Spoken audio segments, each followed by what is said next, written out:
Well, this is not exactly the premier game that we would want to jump on and talk about, but it does coincide with us doing a show anyway. So I guess we're going to talk about this bloodletting that's happening right now. James, what's up? How's it going? Oh man, when it rains, it pours. You feel what I'm saying? Like we got this who thing looking nice today. I want to give her a shout out. She looked real good today. I like her in that dress. But on to the game. Looking at this game right now, I'm gonna be honest with you. Kind of felt this because Boston, they were in the finals last year, right? Sure. They got squad. You feel me? They got dogs. We know who they got. Jalen. They got Jalen Brown, Jason Tatum. They are animals. They're dogs. Hmm. Marcus Smart. I like him. He's the type of player you want. Al Horford. He fits with them. The white Yep. kid. I mean, they got a nice bench with Grant Williams, Brogdon. Blake Griffin is a player I like who they got over. He ain't even played. You feel what I'm saying? So Yeah.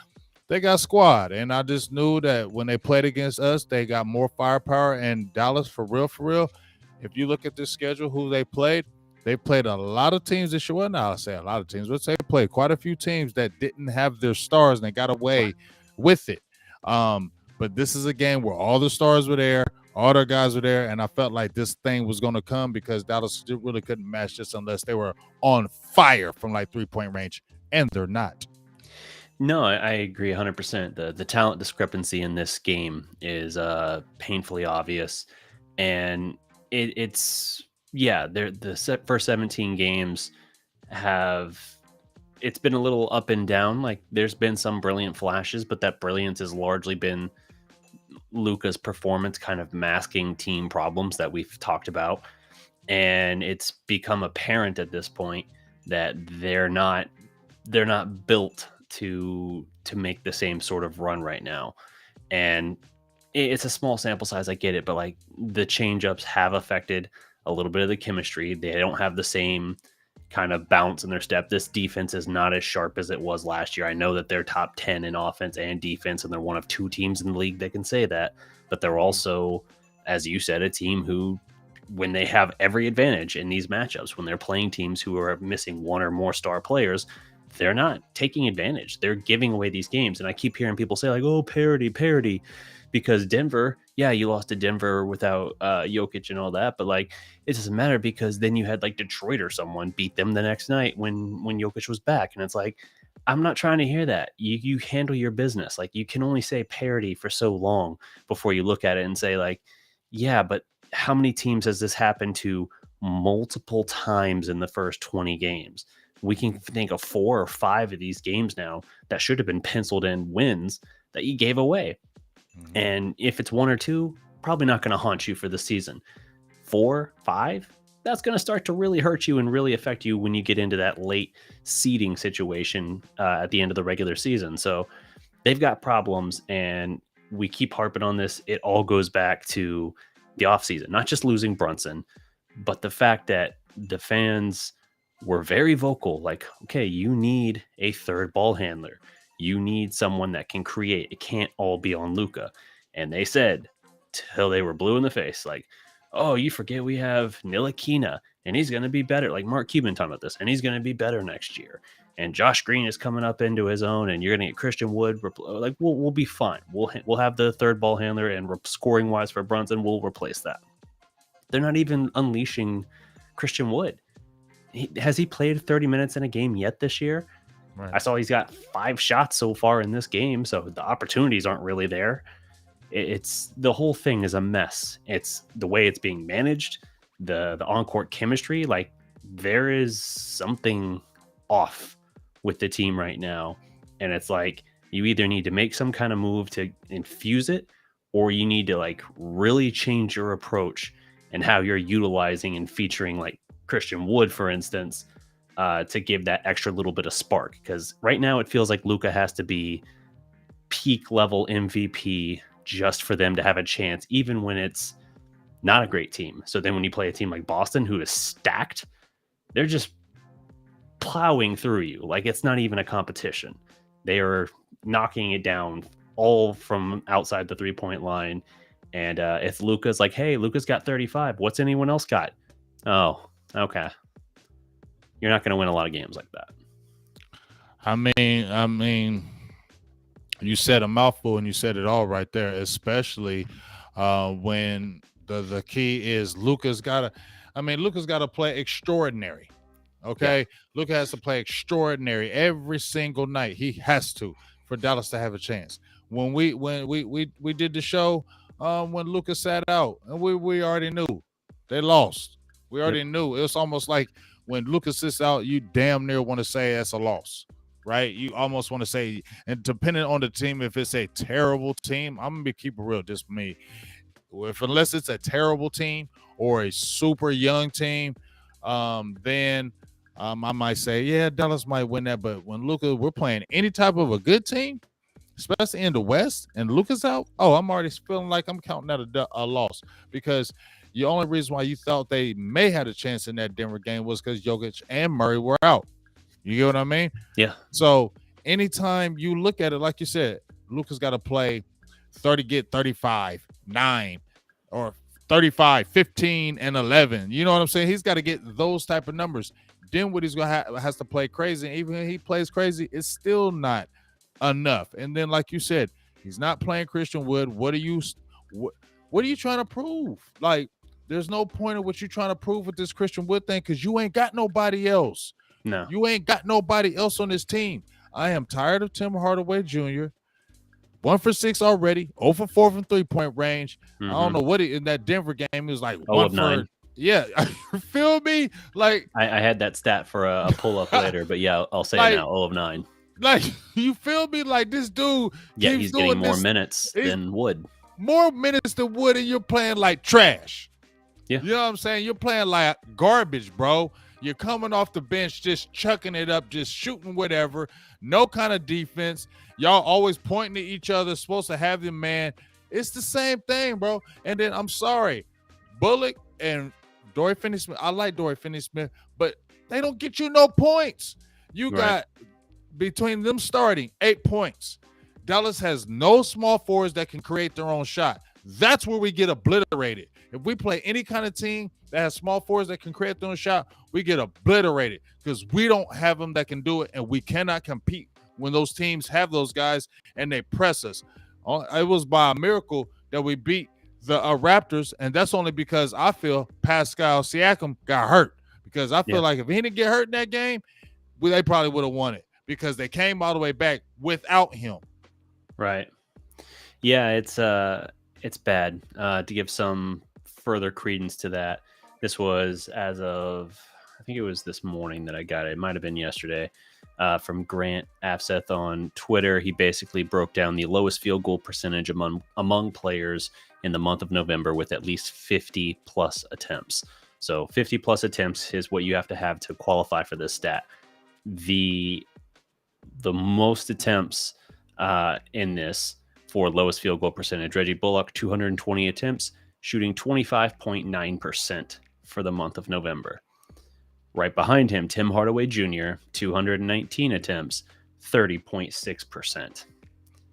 Yeah, that's a big part of your problem there. When Cuban was talking about, oh, well, you're going to have Hardaway coming back. Like, he mentioned Christian Wood, of course, but he also was like, oh, and we have Hardaway coming back. People forget about that. And I get it. Hardaway is coming back from a broken foot. He was already having a bad year last year before the injury. Right. Like, people kind of gloss over that. Right. Yeah, they kind of gloss over that because like, well, it was a new system and a new coaching staff, and he only got to play into like January before he broke his foot. I hear what you're saying. I'm also saying I don't think it really matters. As he misses a buzzer beater there, I'm not going to hold a buzzer beater attempt against him, but that does make him like 0 of 6 now from 3. So yeah, it's brutal. You got these guys who, you don't depend on Reggie Bullock for scoring, but even if you look at Reggie Bullock's career, like some of the Mavs media people will tell you, I think the Dallas Morning News had a write-up today talking about it. In fact, Bullock historically doesn't really pick up his scoring until after Christmas. Like, he starts slow percentage-wise pretty much every year of his career, and he picks it up after Christmas. That was the case last year. I'll grant that. He's got a lot of turning around to do, because even if he's not a guy that's a heavy scorer, it's been really bad. Like last year was slow. This is like iceberg. This is brutal. And getting nothing scoring punch out of these role players. The fact that it's him and Dorian and Tim Hardaway Jr. Having these struggles. And then the fact that you're having to ask so much of Dinwiddie. You're not even just asking Dinwiddie to go beat Jalen Brunson out there. You're asking him to be almost like your second and third option production wise. That's not reasonable. And it shouldn't be that hard because while you are so strapped, you have Christian Wood. And yet you have that situation where they lose that game to Denver. You have Tim Hardaway Jr. out on the floor for that last shot. Christian Wood in that game plays 17 minutes, gets 3 shot attempts. And Tim Hardaway Jr., who's 0 of 9 from 3, is on the floor for that last possession. You had 6 seconds left. Cade calls 2 timeouts. What do you end up getting out of it? Still a step back Luka 3 from like half court. And he should have passed it to Dorian Finney-Smith because he was open because he got double teamed out there. And Dorian Finney-Smith was sitting right there wide open. And that's happened multiple times already we've seen this year. Right. Yeah, but my point is even just like the rotation sense, your management. Christian Wood shooting like 43% from 3 this year. Hardaway Jr. has been abysmal since coming back. So it's like, what are you doing? It's not just conventional like, oh, well, we need a spot up shooter, so let's get the guard out there. No. You have to at least kind of think about it a little bit. Like something, I feel like something's going on. Like behind the scenes, something's going on because you're even hearing from these same media members who are all right around the team. It's weird to me too, and I respect the work the guys do. I'm not in any way trying to take away from that, but it does feel sometimes like it's almost like PR on the sake of the team. Like I've seen a lot of these people that cover the team, whether they work for the team or just cover them, kind of negative on the Wood front. Like, hey, if there's any blame in this, it's on Christian Wood. You know, like he's 27 years old. This is his 7th NBA team. Yeah, that was whack. Yeah, and I've seen that narrative from like 4 or 5 different people that cover the team, and it's just like, it almost feels like a somewhat coordinated sort of effort. Like trying to get they hear it in the street, so they trying to switch it out on. They hear it from the fans, so they trying to throw it back on Christian Wood and Jason Kidd might be out there throwing it. Man, like I don't know, but that's kind of whack if you're doing that, especially when you're trying to keep a free agent like that with your squad. You don't do that, because if I'm a player and I hear people saying, what about Christian Wood? Hold up, because I already made a point to make a tweet where he said that he was already voiced his opinion multiple times that he wants more minutes. He's saying all the right things. But he's just saying, you know what? I just play my role and I do what I'm told. You know what I mean?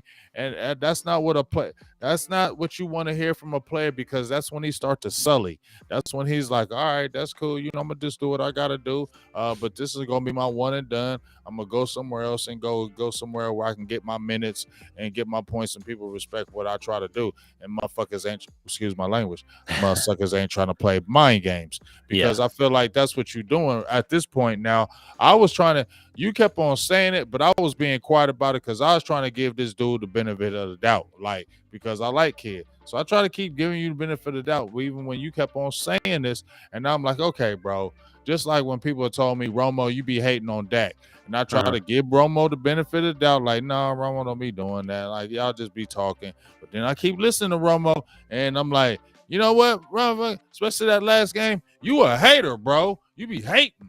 So now I'm looking at this thing with Jason Kidd, like, bro, you is playing mind games. Stop doing it, because this is a dude that you need on the team.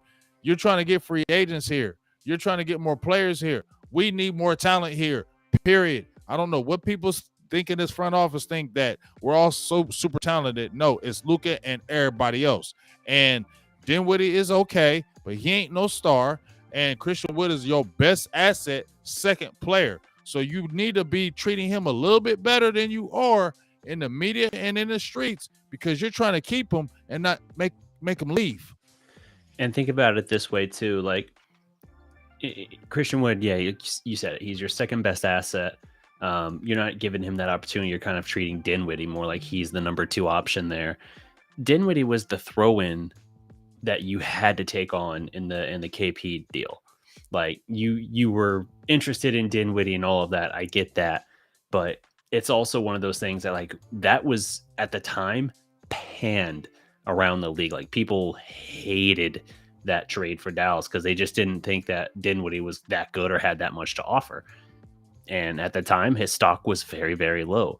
But the fact that he's turned into anything like he has, and that's been very feast or famine, as we talked about in the playoff run last year, the fact that he's ostensibly your second best option, the KP thing bombed, failed, total disaster.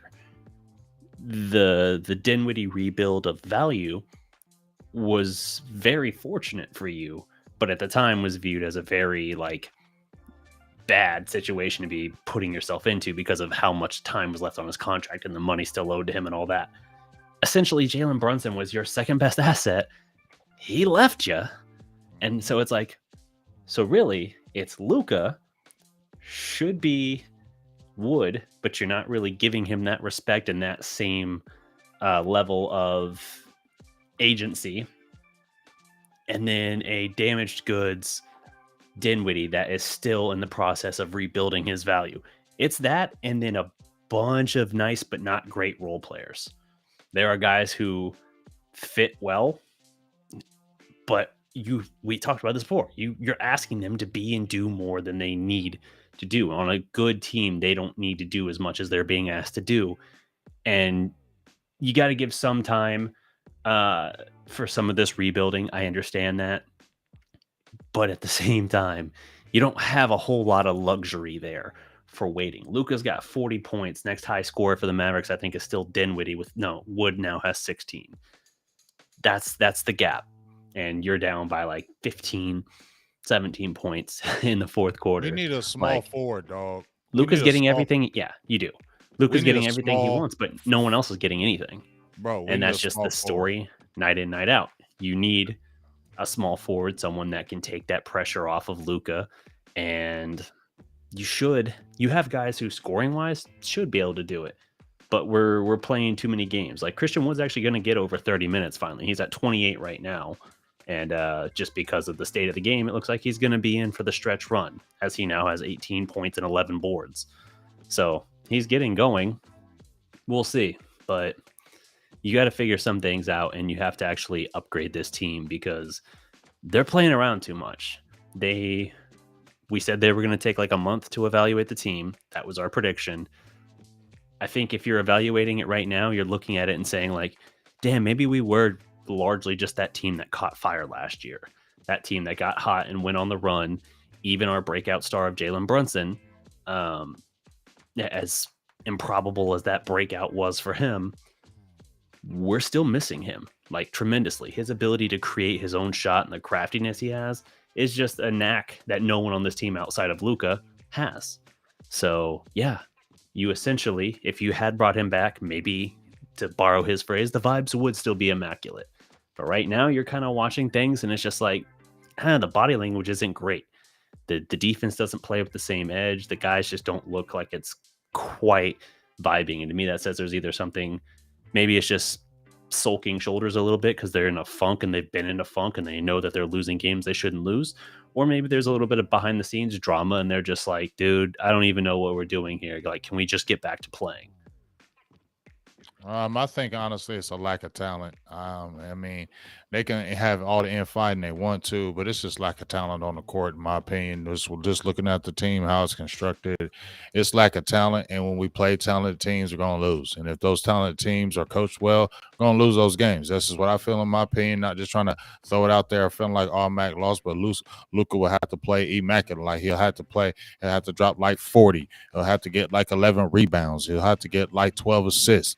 And like I said, Dallas is going to have to play crazy. They're going to have to just make 3-pointers. And that is a crapshoot to me. Like that's a gamble. You can't sit there and say every single game just because you're shooting 40% currently from a 3-point line as a team. I'm not saying they are right now, but I'm just saying, let's say you got a good percentage. You can't rely on that. Okay. You can't. You got to have some kind of be able to take it to the basket. You got to be able to take it to the basket in this league. And Dallas does not have that besides Luka. Dinwiddie, he can take it to the basket, but ain't nobody scared no Spencer Dinwiddie. And it's no disrespect to him, but I like his game. But ain't nobody, he ain't, Dinwiddie, okay, but just like you say, he was a throw-in. Nobody was looking at Spencer Dinwiddie like, ooh, Dinwiddie. We were looking at him like that because the talent is bare as a ball handler. But even when you're talking about Jalen Brunson, I never felt like he was coming back anyway because he wanted to be his own man. He was not going to have that with Luka. He wasn't going to do it. That's why they shipped off Dennis Smith Jr. because he wasn't going to be the man like Luka. Luka was going to be the man. He's the primary ball handler. So ball handlers are not going to want to come to Dallas because they're not. Luka is always going to be that ball handler. He's going to be that guy. Where they need to focus on is getting a small forward, a scoring small forward that can take people off the dribble, athletic. I don't want no standstill guy. I don't want no guy that's 35 years old. We need to get an athletic small forward that can take you off the dribble, pull up, hit the J, take you all the way off the dribble, can play some good defense. That's what Dallas is lacking. If they could have that, that's a player that Luka will vibe with, not another ball handler. Okay? That's not going to vibe with him. What he has in Dinwiddie will work, but because Dinwiddie can take the back row, you feel me? He can take the back row with Luka. He needs a small forward that can do all that. Luka will vibe off of that, and he will get him the ball because now he can still do his thing without feeling like this guy is impeding on my game. You get what I'm saying? Yeah, I get you. Looking at the box score here and everything, both teams are shooting 54%. The difference here is Boston's three-point shooting is white hot. They're 15 of 29 from three for 52% compared to 34% for Dallas. And the free throw line sticks out too. Boston is 14 of 16, 88%. Mavericks are just 8 of 14, 57%. So there's your big difference. Boston is winning the rebounding battle as well by 6, including as always. six offensive boards compared to 3 for Dallas. Other than that, it's pretty much cancels each other out. It's pretty much split the rest of the way. So it's very, very telling. With the difference. team. You know the difference right now, though. Jason Tatum has a triple-double, 33 points, 13 rebounds.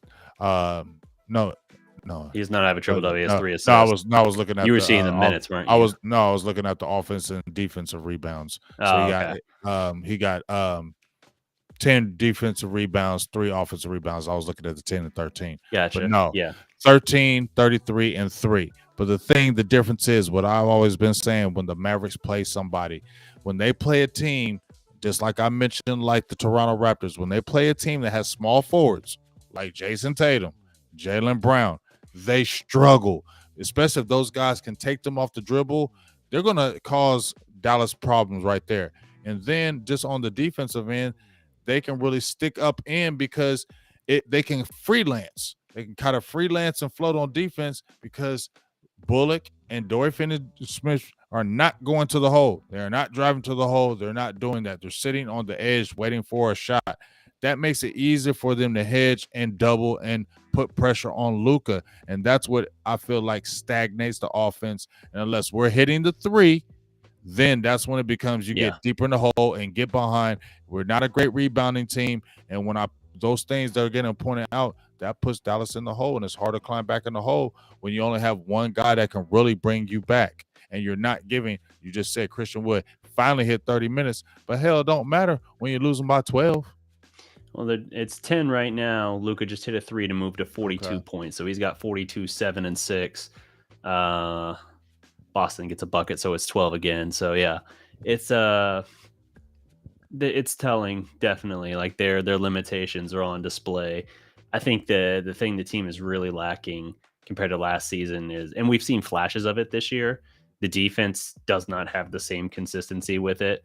And when I watch Boston, now granted, Boston is a sensationally talented roster. Their ability, like their ball movement, is a thing of beauty. Like it is fantastic. Very much like the Mavericks in 2011 or any number of those Spurs teams around 2012, 13, 14. Fantastic ball movement. and they can defend as well. They have a plethora of shooters, and they have multiple guys that can attack the basket and get all the way there. That's what Dallas doesn't have. Even if Dallas has its role players hitting well, like last year during that run, Finney Smith, Bullock, they both had moments, but they were basically stationary, spot up. That's what they do. That's their kind of role. As Bullock misses a layup, um, that's basically their role. These other guys from Boston, now I'm not saying you got guys hitting step back threes and all of that, but you have at least a couple other guys that can put the ball in the deck and get to the basket. That's why the 3 guard lineup worked really well for Dallas when you had Luka, Dinwiddie, and Brunson all out there together, because Dinwiddie is effective doing it. And when you had just the two of them, even when Luka was out those first 3 games against the Jazz in the playoffs last year, you still had that combination of Brunson and Dinwiddie who could give you that 2 guard havoc wreaking balance. And then once Luka came back and you suddenly had 3 guys that could do that, it was just chaos for teams. The only team that could deal with Dallas's small ball lineup was effectively and appropriately the architect of the small ball revolution, the Warriors. So it's all very telling. This team's limits. Hey, Bullock made that layup in transition. But you know the good thing about all this, while I've been sitting here throwing a rant here and there, and I'm sorry I throw a rant, but that's what it is. That's why I feel. But the good thing about all this, there's a silver lining in this right now. A small silver lining in this is that as much as I've been ranting, Mhm. Dallas is only 1.5 game out of first place, having the best record in the whole division, the whole Western Conference. They're 1.5 game. Now, is the good thing about this is the West is so tough. Mhm. Every game you play, it's going to be some losses. So you see Golden State, they're 8-10 right now. Yeah, Portland Golden State. Trailblazers, who were first in the division, they dropped all the way to 10th. You feel what I'm saying? And Yeah. they were the top dogs, and just like within 2 or 3 games, they dropped down. And you can see how quick. I mean, Sacramento Kings are third. You know what I mean? When's the last time you seen something like that? So it's a lot of good teams. So it's going to be a lot of losses, teams that you really didn't think was going to lose or losing right now. So the good thing about it is Dallas has won games. Okay, they have beat teams. If they've been shorthanded, they have beat them teams like they're supposed to. That has been a good thing. You know what I mean? So I'm gonna praise them in those aspects. A good win to me was Portland, because that's when Portland was on top. That was a good win for me. And back to back and beating the Clippers, I thought that was Mhm. a good win as well. So they've had some good wins. You Yeah. feel me? So definitely that has been good, and you it's seen, but and that's when I feel like Dorian Finney-Smith has gotten his little groove, but it's got to be consistent, because if they're not making any kind of trade and they're not getting a small forward that really can help them, those guys have to really step up and be consistent, because if they're not, and it's all on Luka, it's going to be bad for the Dallas later on down the line. Yeah. No, I agree. Um, some silver lining I'll pull from this here. You've had Christian Wood in basically the entire fourth quarter and most of the end of the third. That's silver lining. Now, it's not going to make a difference in how this game ends up. They're down 117-105 with 3:23 left, but Christian Wood has come alive. We were talking earlier with like 5 minutes left in the third quarter. He had like 4 or 5 shot attempts. He's got 13 shot attempts now. He's 9 of 13, 22 and 11.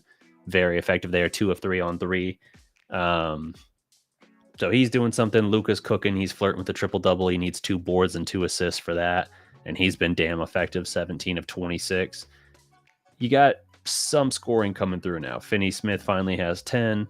Dinwiddie's got 15, but he's been sitting on 15 for a while. He just checked back into the game.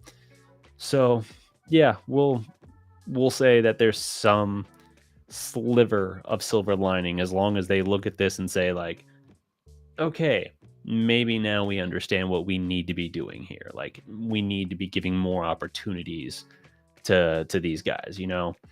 If they actually finally get that through their head and do something about it, fine. But if we keep going down the same road, or worse, to the point of parity, to make the counterpoint, honestly, on the point of parity, that is a silver lining, but it could also be potentially a net negative if they look at it that way and say like, see, the parity is what it is. Like it's not that our team isn't good enough.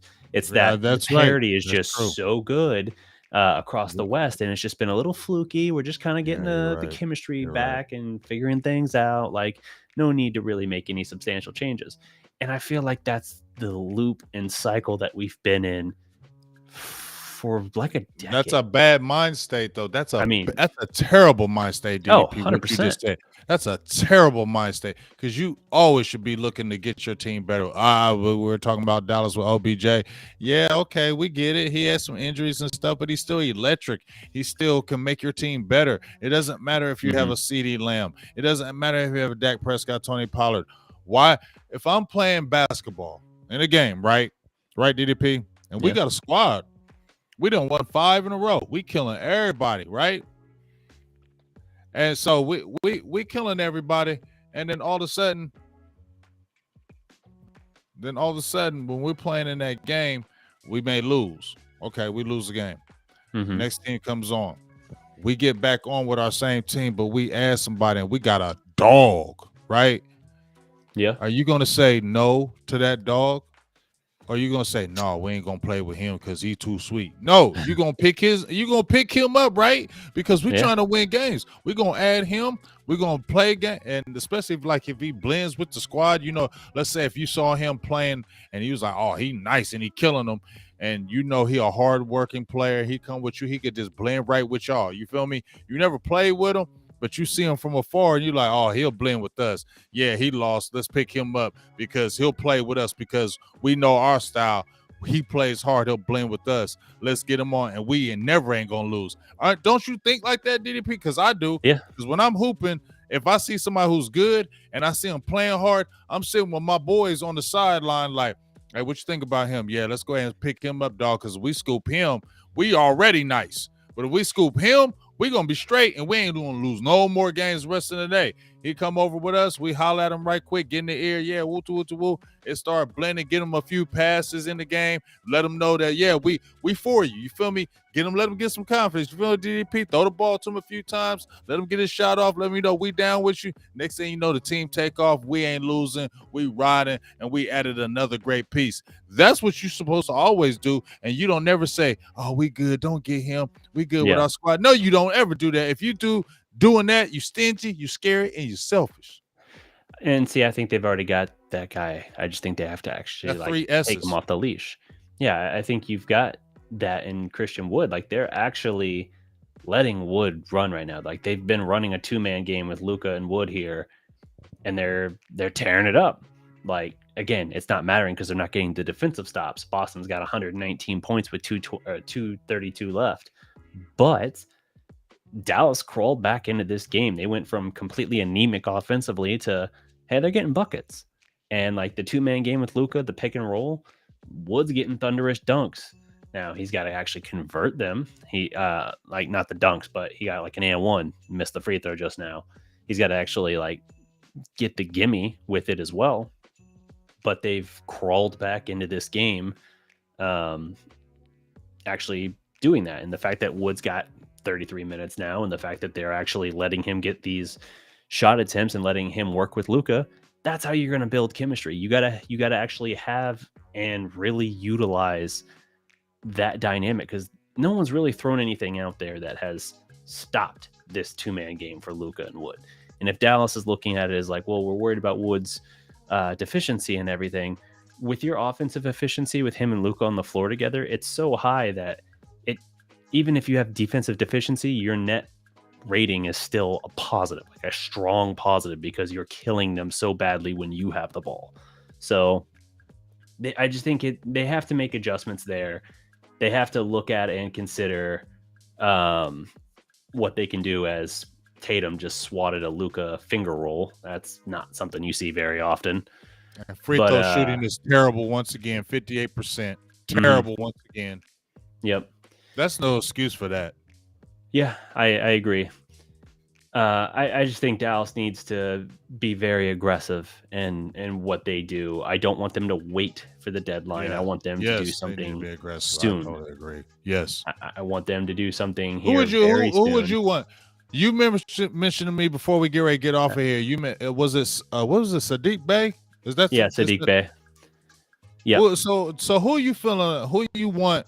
Who would you want if they could really, if it could really happen, like something that really could happen? Who you want out there?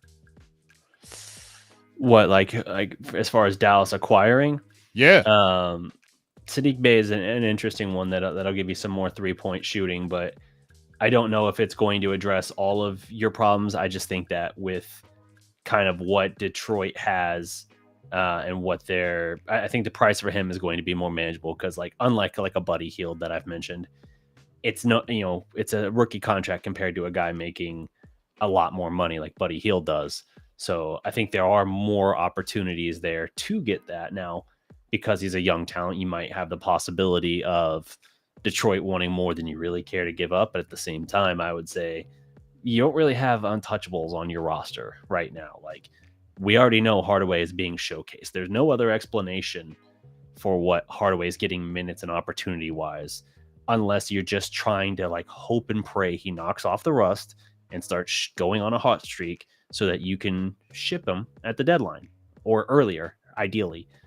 That's the only explanation there. So like guys like that, they don't really want to move on from Bullock, but I would say you certainly, because of Bullock being 31, 32, you have to be open to it, even if he does round into form, because you certainly can't bank on him going another deep playoff run of 38, 39, 40 minutes a game, like that's just not a reasonable expectation.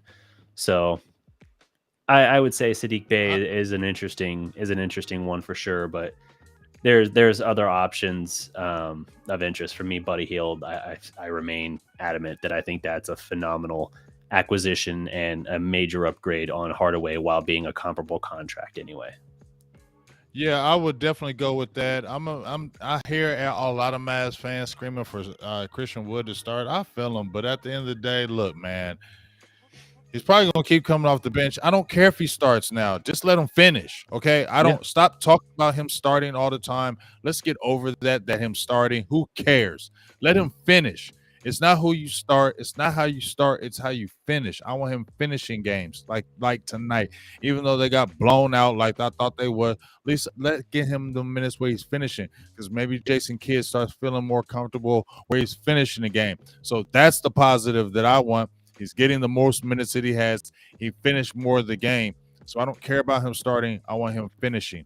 You know what I'm saying? Yeah. But more than even that, just just game, man. Just I don't know. I just feel like you were mentioning Sadiq Bey. I think that maybe the Detroit Pistons may try to up the ante because he's done pretty well this year.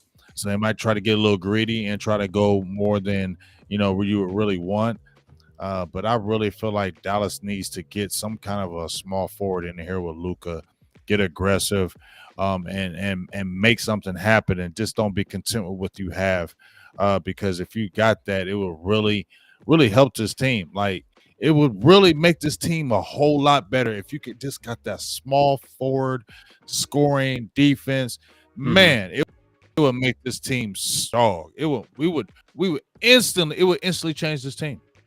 So Sadiq Bey this year is averaging 14.7 points, 4.8 boards, 1.6 assists. His field goal percentages aren't great right now, and maybe that's why he's more obtainable. Maybe 40.8% from the field and 29% from three.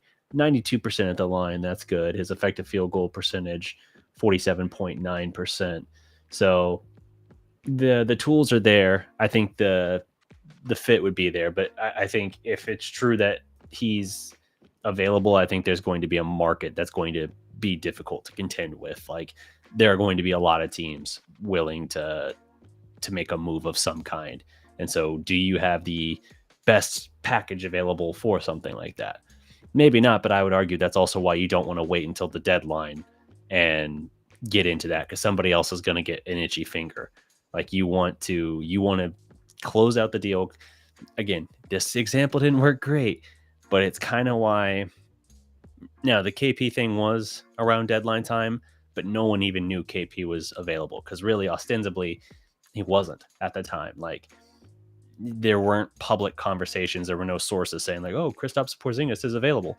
Dallas just kind of like made a cold call essentially, and then was like, "While we're on the phone, what would it take for Porzingis?"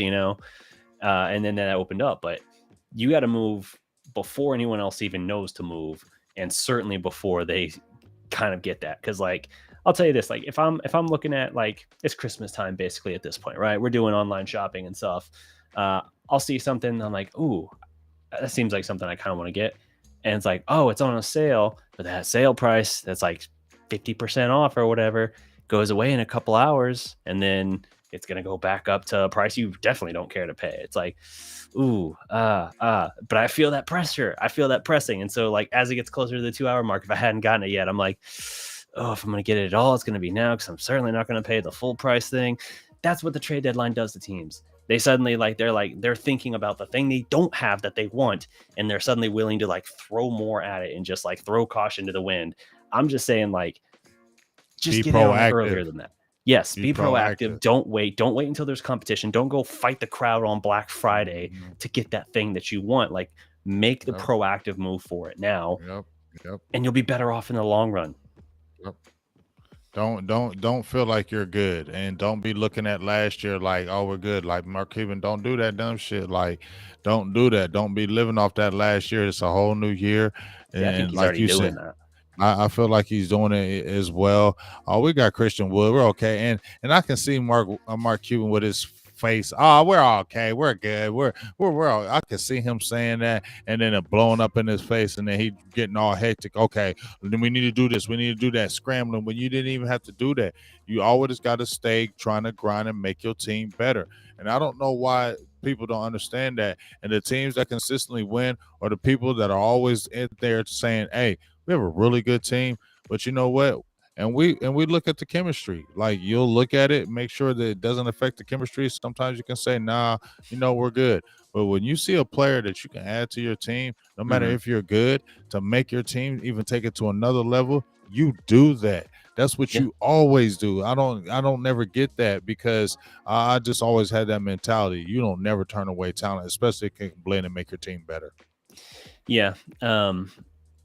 We're gonna see how much they take a reality check from this, because I definitely think that they fully convinced themselves that they were better suited coming into the year than they were, and maybe on paper they were, but I think they underestimated the nuances more than just the scoring production of what they were going to lose in Brunson, and then the fact that they have not, from a chemistry standpoint, from a role not embrace, because that makes it sound like it's on wood, and I haven't seen or heard anything that says it's on wood.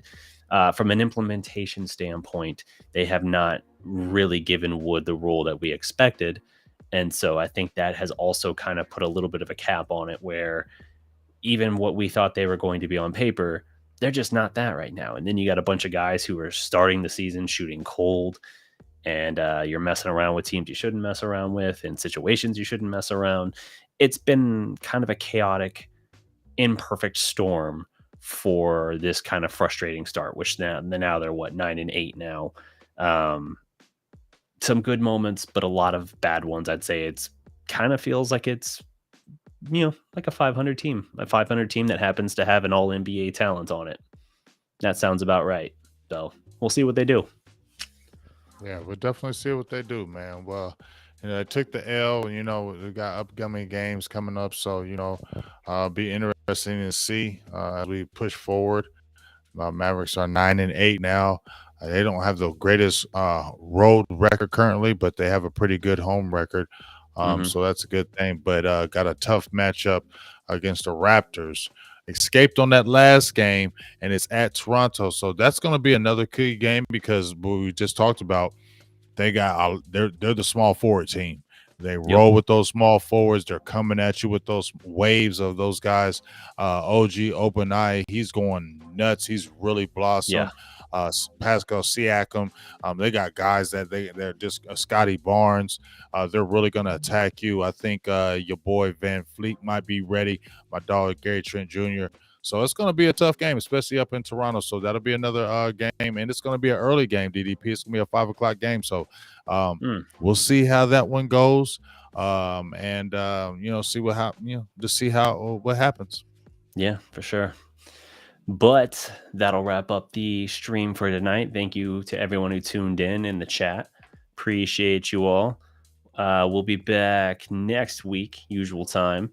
Didn't let's see. So yeah, the 30th. Yeah, we'll be good for that. So hang tight. We'll be back to talk more. Subscribe to Big Game James. Subscribe to the Dallas Prospect if you haven't already. Drop a like, leave a comment, all that good stuff.